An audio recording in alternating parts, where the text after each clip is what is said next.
Welcome back, guys. I actually picked this bike up around 2 months ago for £65 off eBay, and when I picked it up there wasn't much on it that was worth keeping. Shifters, grips, tyres, bearings, they're all shot to bits. So we've had to rebuild it from the ground up, which has been really fun. The majority of it went relatively smoothly, apart from the bottom bracket and the chain set were a real pain to get out. But when you're working on these 90s bikes, it's got to be expected, right? At the end of the video, we're going to head up towards a skate park of all places in North London to get some riding clips, and I hope you enjoyed the build.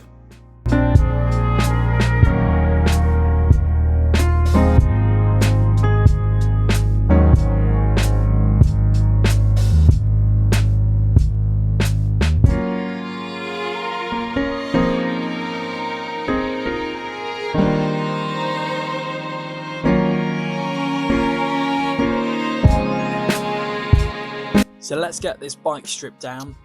Immediately I ran into a problem whilst trying to remove the chain set. It would not budge. I've never experienced the chain set to be so stuck on. But eventually we got it out, along with the bottom bracket, which is looking very ginger. So that would definitely need to be replaced.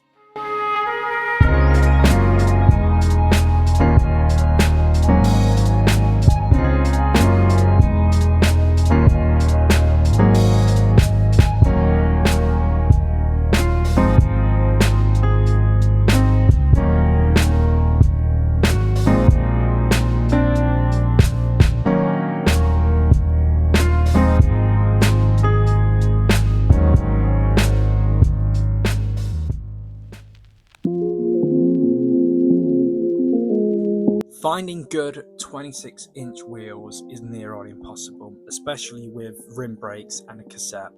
But luckily I found these, which are pretty much brand new. They've hardly been ridden. They're double walled, they're black, and they have a cassette on. So I'm really happy with these. We are changing the tyres, and it's got an 8-speed cassette on it right now. We're going for 9.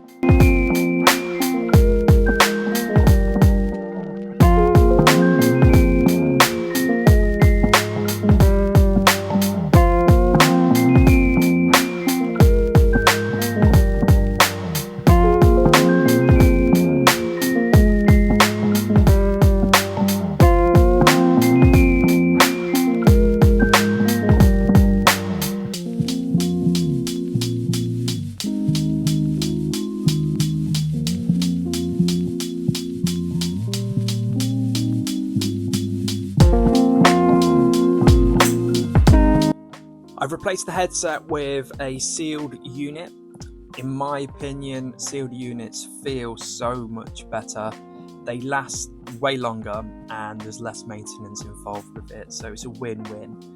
We've obviously replaced the bottom bracket, and now we're just installing the new chain set, which is a Shimano Q's. I've gone for a 40-tooth chainring, as I do with most of my builds, mainly because we don't want to be so small that we're spinning like a hamster, but not so big that we require Jack Grealish legs to pedal. So let's get that on.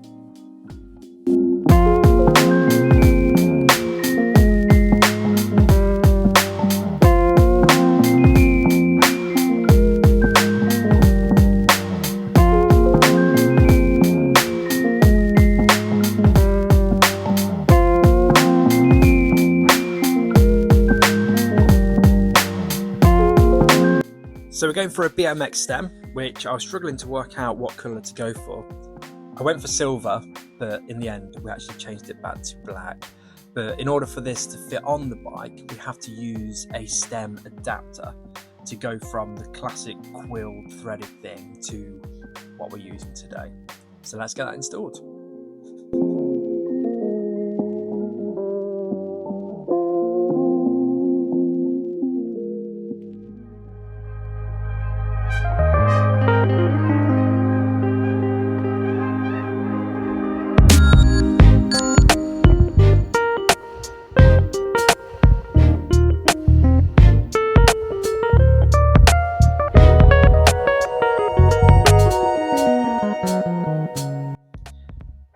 Same again with the brakes. I couldn't work out if black or if silver was best. And in the end, I decided to go with silver, mainly because it matched the graphics that are on the bike quite nicely. So rather than it all being black, let's try it out.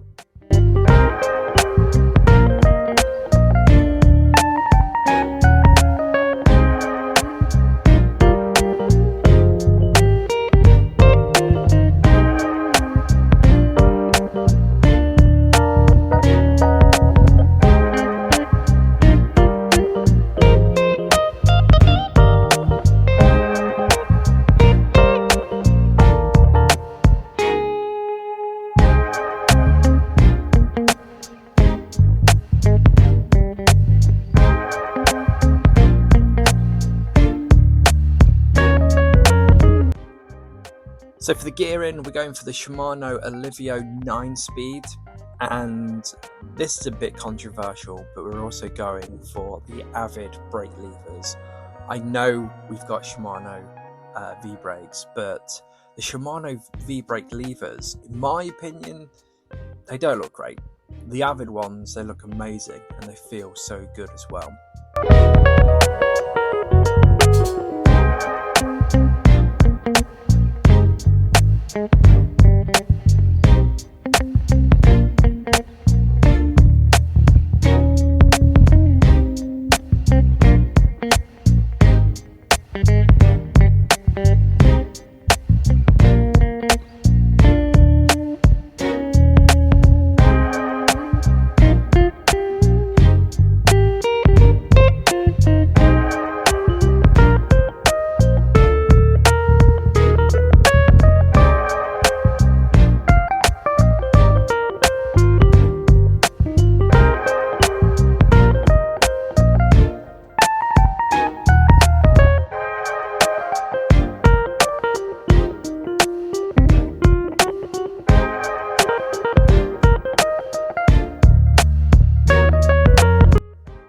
So that's the rear derailleur, chain and the cabling all assembled to the bike. The next step is the brakes. Now it came with this silver brake noodle, and in my opinion they look pretty cheap and nasty. So I managed to find these online, which just give it a little bit of a nicer overall look. It's all of these small details, in my opinion, that really separate a good looking bike from a great looking bike.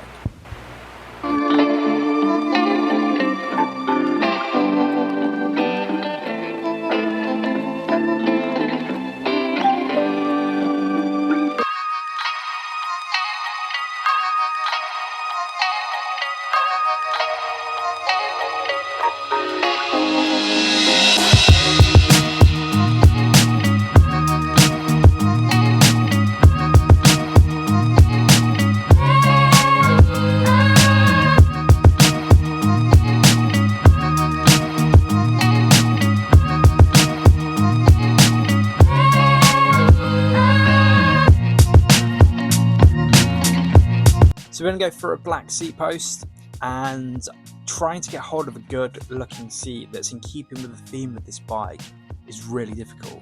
But I managed to find this WTB Rocket seat online. It's like a new old stock, and I think it's from the early 2000s. I'm not exactly sure on the date, but it's really in keeping with the theme that I'm going for here.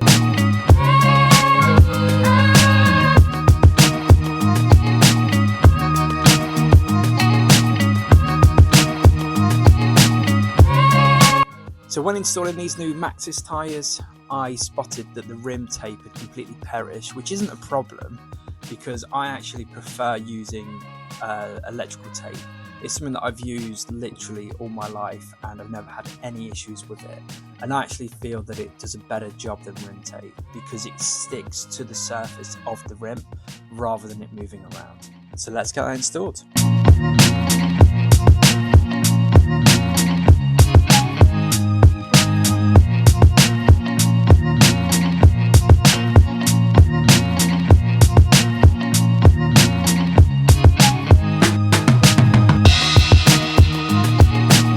So I picked up these DMR V12 pedals from a bike jumble sale the other week, started stripping the paint off and realised that they're fake. They've got these nuts so you can actually have a reflector on, which you don't get with the real ones. So I've got some brand new ones, which is probably a good thing anyway, but as you can see, they are very, very different. So let's get those fitted.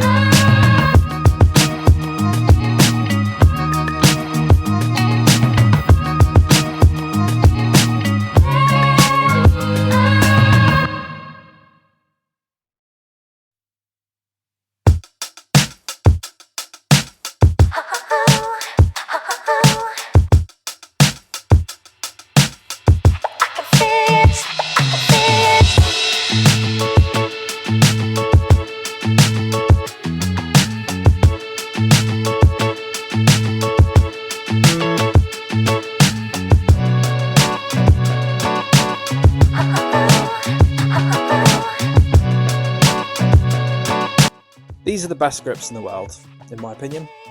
I've ridden these on my BMX bike for the last 15 years, and they are so soft, so long lasting, so we've got them on the GT.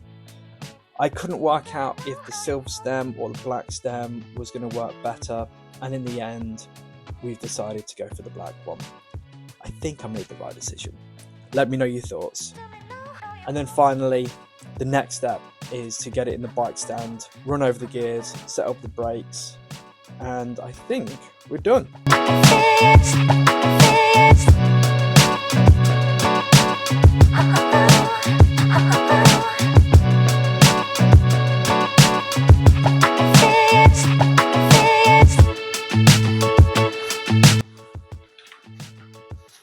So that's it. The bike is complete and it's ready to be ridden. So what we're going to do is head up to a place called The Spot in North London. It's a DIY skate park, so it's not your conventional skate park that you might find built by your council. This is literally being built by the local riders and skaters alike. So I've got my helmet, got the bike, I'll see you there.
So there we go, the bike It's built, it's finished, it's been ridden. Let me know what you guys think. I personally think it's wicked. That short stem makes it really, really responsive to everything in the corners. It's not as quite as sharp as a BMX bike, but hey, there's an extra 6 inches on each wheel, but it still feels really, really good. I think this bike would be great for anyone that wants to ride trails in the woods, all the way through to those that just want to keep it in the city and just dodge cars and, you know, zip in and out of traffic as you have to in London. But I hope you've enjoyed this build. We've got another one in the works at the moment as well. So please subscribe and I'll catch you on the next one.